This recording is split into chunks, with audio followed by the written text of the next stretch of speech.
There are two huge questions that we all want answered when it comes to whales in Final Fantasy VII Ever Crisis. First, what does a whale's account look like? How strong are they really? And more importantly, what in the world can free-to-play players possibly learn from the mighty whales?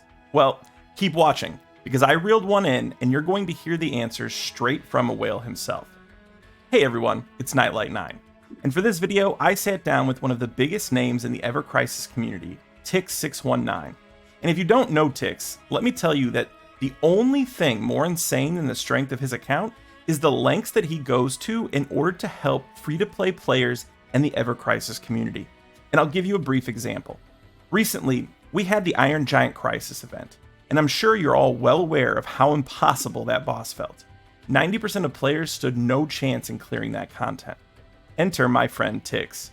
Ticks personally carried over 150 players through Iron Giant crash clears, and he even adjusted his role based on what the people he was helping had, providing DPS in some runs while healing and supporting in others. We're talking dozens of hours of his time just to make sure that non-whale players could get their clears, could get their profile icons, could get their crystals. During those 150 runs, he literally memorized the entire fight and called every single play for every person he carried. He also wrote out builds for them to ensure their runs could be successful. I cannot name a more knowledgeable, helpful player in Final Fantasy Ever Crisis. And so, without further delay, I want to introduce Ticks6i9. How's it going, brother? It's a beautiful day here in San Diego, and I'm looking forward to the conversation, my friend. Awesome. Okay, now I've gone ahead and prepared a series of questions for you, and I've broken them down into several sections. And those sections are debunking the myth of whales, account setup / weapon building, gameplay, materia, characters, and then some things about what you get out of the game. So the first thing I want to cover is this. I want to start by debunking a popular myth. And how I want to do this is I'm going to make a statement, and I just want you to give your reaction and thoughts on it. Here's the statement. Whales have it so easy because they just spend money so they don't have to use strategy. Okay, so there's many things to consider when thinking about that.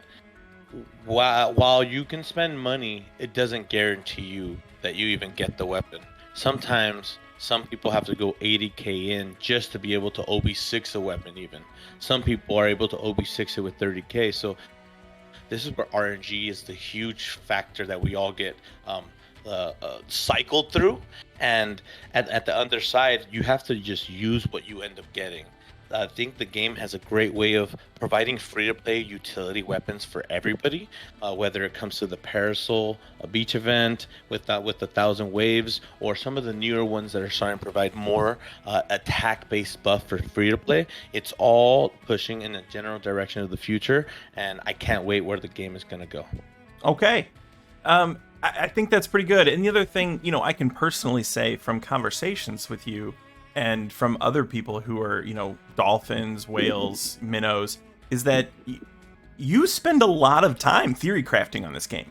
You spend a lot of time making sure you get your strategy just right. It's not like you just go in with, big weapons and that's it. You just auto everything and it's easy, right? There's a lot that goes into building. What people think is just having big OB weapons will make you strong. No, it's knowing which weapons to go and chase and what humps you want to get them to. I say that there's 4 humps in the game for everybody. The first hump is getting the first 5-star version of the weapon. The second hump is when you get the first OB of the weapon and the skill and both our abilities increase. The third hump is OB6 when you get that huge boost in damage, and that's where I personally like to stop to as a whale, and then let the game naturally give me the rest of the 4 OBs, because that's the difference between a mega whale and me. I stop at OB6 because I don't need to chase it to 10. I might still have them on my wish list, but I won't chase in that banner because I try to minimize what I'm spending now that I'm at this high rate of whale. You can just kind of coast and just get all the uniforms, and you can get the weapons over time. If you really think about it, these weapons aren't really that limited. Why? Because there's going to be events in the future where you can get the limited parts of these weapons, and you can take it to OB 1, 2, 3, 6, whatever you want to. Yeah, okay. And so you kind of nicely segued into my next question, which was about weapon building. So being someone, who has multiple non-event weapons at anywhere from OB6 to OB10, what kind of metrics do you use to evaluate the strength of a weapon? And what are the most important overboost levels in your opinion? So, like I mentioned on the point before, I call it the four humps: the 5-star hump, the 1 OB hump, the 6 OB hump, and the 10 OB hump. 10 OB is just for mega whales. You don't need to be there. The damage numbers look nice, but you can clear all content with, believe it or not, an OB1 weapon. You can do it in some cases with a 5-star weapon, but for the most part, you can probably get more bang for your buck with a 3 to 4-star materia. So once you get to the first OB, that's where the weapon is actually stronger than the 3 and 4 materias. And then once you get a 5-star materia, that's still better than your single OB weapon. But then once you get more OBs, that's when the weapons start overpowering the materia. But then we get weapons that boost materia as well. So there's all sorts of different ways that you can play the game. Just remember to play with what the game gave you, because sometimes blessing is in disguise. I never had the prime number on my wish list, and now it's +1 after overboost 10. I never chased it, but now that I use Matt, I consider it a blessing in disguise because I never knew what I was actually getting. And let me ask, why do you specifically reference Overboost 1 and Overboost 6? Okay, so if I can go over to one of my weapons here that are at 5-star, you can see that so say this one. So say it's going to get an overboost. Well, you can see exactly what's going to happen to the overboost. The increase in damage, you're going to get an increase to the first R ability and increase to the second. And that just straight up increases the R ability build within your unit. So let's go over to one of my units and how I build them, correct? So this is what I've been using for the current event for him, and I've been using Cloud because I pulled for Cloud uniform first, and I don't. Yeah, here we go. So let's go ahead and look at the R abilities. If you go over and look at the R abilities, I have them just over where they need to be. I still need to play with this number because I still need more OBs on my primary weapon, and this is supposed to be something else. But if you really think about it, you just want OBs to be just right at the right line, or not OBs, the R ability points. And this is where you need to balance whether you pull more for a weapon or invest those shards that you have in your back pocket, because you never know what's going to push you over to this limit that's 1 point over, and you're just getting so much value until you get to the next bracket point. Because to get to the next bracket, it's a whole 10 points. In our sub ability, that's a whole 20 points. That's a lot. So sometimes it's just better to stay where you're at until you can push further later. And as a free to play, the game has been super generous. We get a whole week of free pulls, don't we? I don't know. That seems pretty generous to me, don't you think? Yeah, I do. And while you're in there, would you mind showing us just briefly what your weapons look like? Oh yeah. So obviously, this is a subject I also want to touch up on: the mistakes.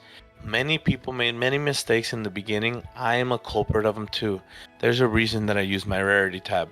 I only solemnly go to the level tab because it reminds me of the old mistakes I made. I never chase these weapons, so having these at 90 don't actually provide me the best R ability boost because it's the second one. So it's just not the most ideal weapon to take to 90 in my opinion. But like in life, you're going to make mistakes and you have to learn from them. And I've definitely improved, another mistake being over here, a huge one. But, I've made improvements on the way that I think about the game. And I think only DPS is the only role you need to be making a weapon to go to 90. Okay.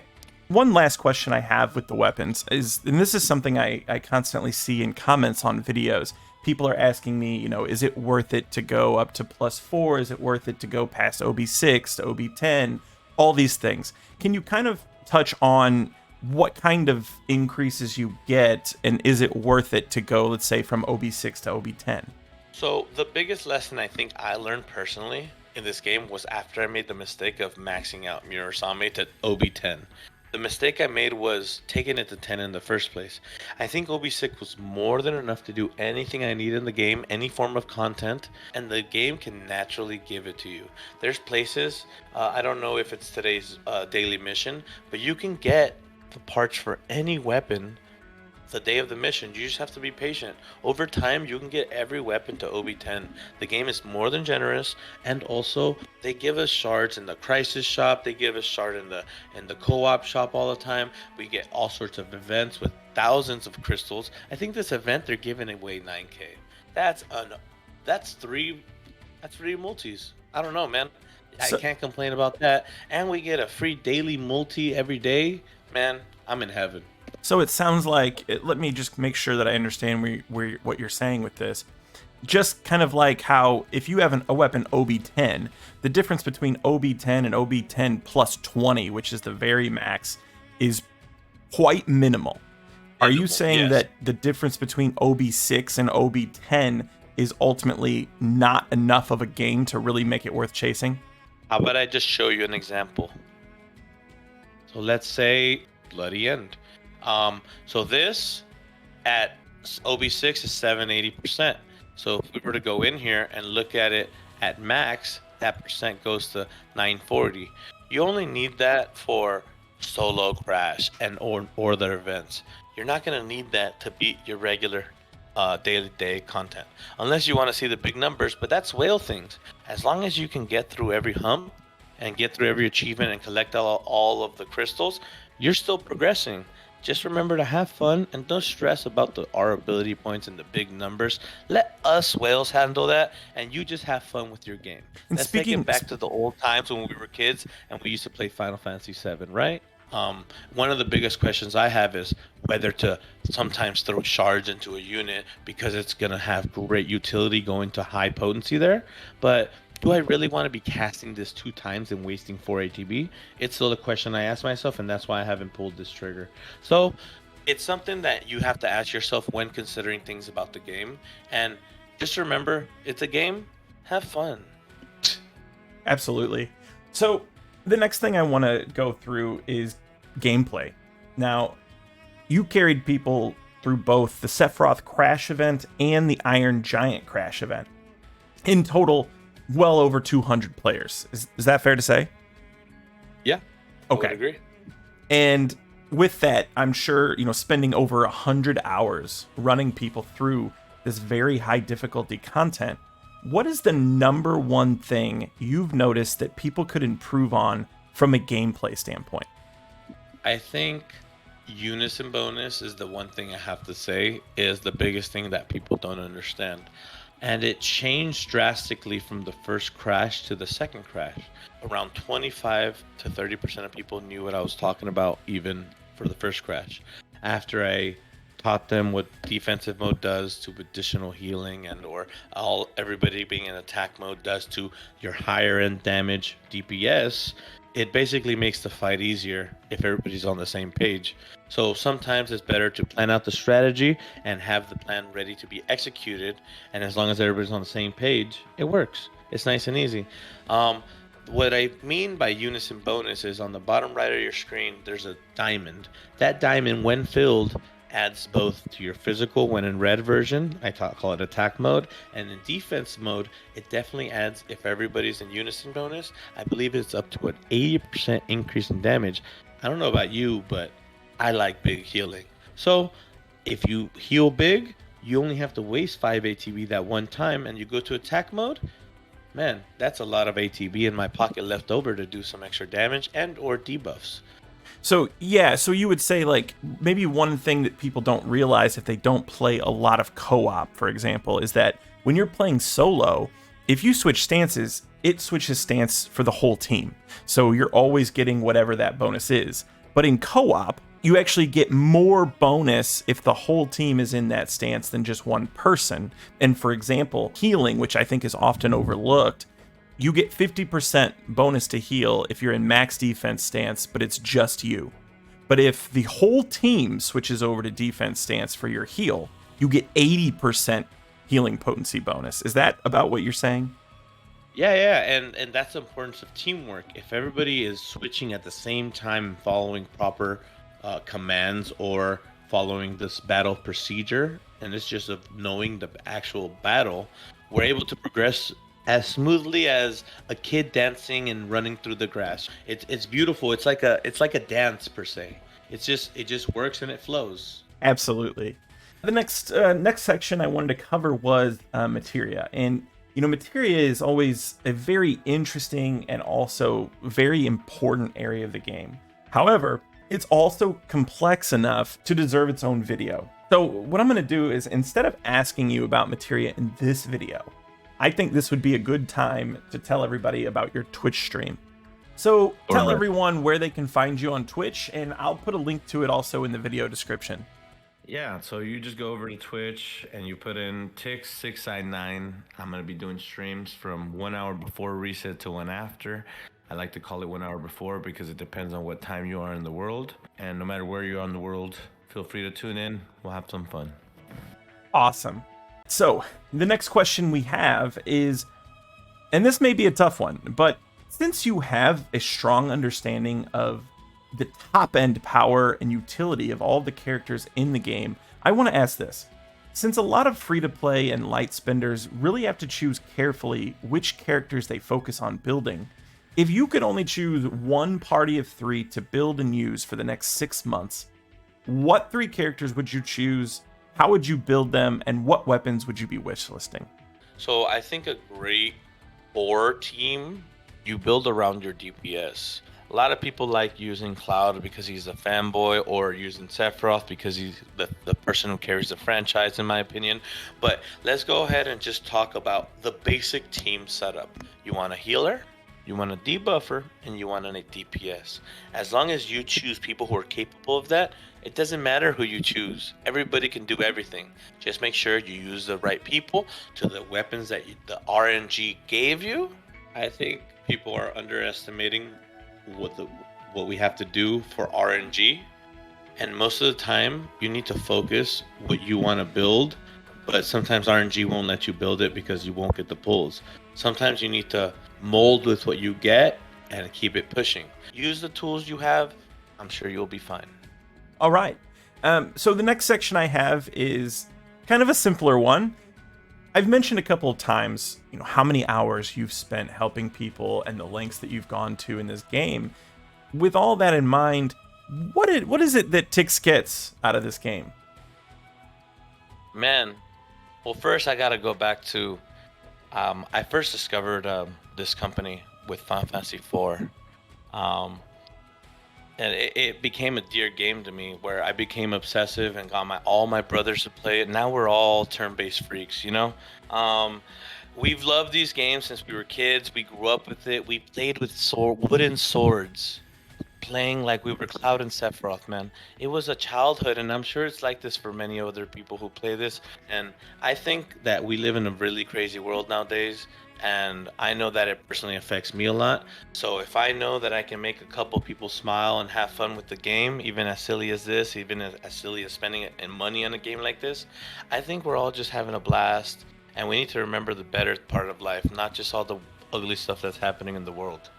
You started out playing this game because of nostalgia, but what keeps you, what makes you spend, let's say, 100 hours of your time is really the networking in the community that you get from all the other people that you're able to interact with and impact. Yeah, all these people need help, and I've always been a helper per se, but it brings me joy to make people happy, I guess. And even if it is as simple as a icon in a game, let's get it for them, Absolutely. Okay, so the last thing I want to do, because again, you're such a community involved guy. I mean, hell, that's how we met, right? And we talk, multiple times a week. So, obviously, definitely. A party is 3 people, and you aren't doing all of your carries alone. You don't come up with all of your game theory alone. So, is there anyone you would like to shout out for their help carrying, theorizing, organizing, anything else? Yeah, there's many names, and I'm just gonna go and try and be as brief as I can. First off, Marcus, man, you're my boy in the chair. Where you're over here doing the same thing as the guy from Men in Black 2 with all the mail. He's just distributing. He's doing 10 things at once. He's adding people to list in the middle of a battle carry. Like, I wish I could multitask like this guy does. But he's the list master. I'm the main carry. We had many people who were on the list. I'm gonna go ahead and just read the list. We got Marcus, Tony, Juju, Freereezy, Chaos, Nipsicle, X, Sephiroth X, Loki Magix, Al Kaiser, lastly Painblade. Oh wait, I can't ever forget Luke. Hi Luke. Nice, man.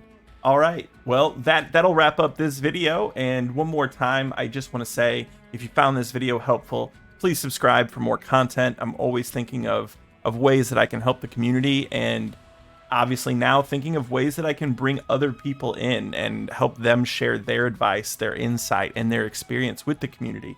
So with that, I also one more time want to say that you can find Ticks over at Twitch. He will be streaming his carries, streaming his, materia, and all that stuff. So be sure to go check that out. I put the link to his Twitch in the description to this video. And as always, at the end of the day, it's your game. Remember to have fun.